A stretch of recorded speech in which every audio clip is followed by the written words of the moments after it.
Hi guys! So, today, bubuksan namin tong laruan namin. Nakakabili lang po namin kaganina. Sige! So, ito po yung binili ko pong laruan para po maglaro po kami ng ni mama at papa at yung kapatid ko po pag natatamad po sila. Yan naman po yung kay Gab.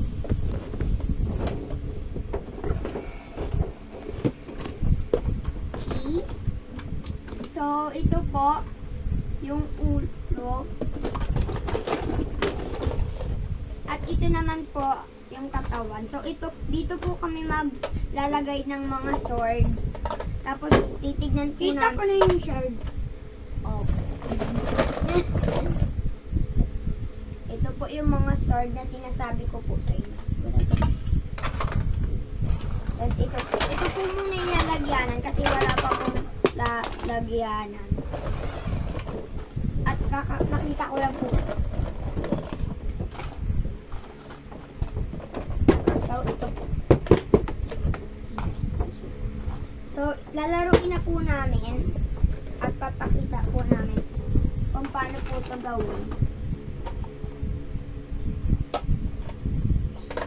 Gab! Game na. Game.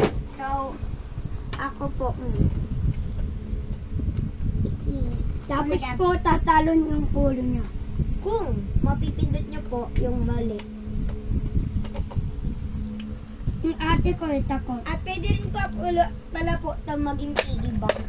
So, Ganon. ganun po yung nangyayari pag napindot nyo po yung mali. O, ganun po. Ito pala po yung mga instruction. So, ito po yung diagram. Sa HZ0113,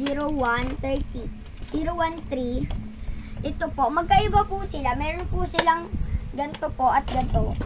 Magkaiba to po. Kasi ito po, pwede po ito maging piggy bank. Tapos ito naman po, sa ilalim po, meron pong i-spin. Ganun po. Ito sa akin po. Malaki lang. Ay, train track. Tapos, truck.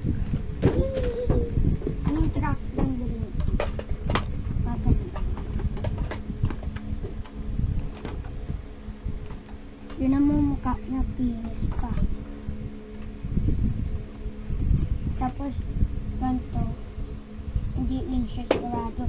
Tulad yung truck ko green. Yung ate ko, inggit na siya sa truck ko. Alam mo ba? Alam mo ba yung ate ko? Iririnig ko, sabi niya. So. Yun lang po ngayon. Bye-bye! Ay, Magbabay wag ka mo na. alisin.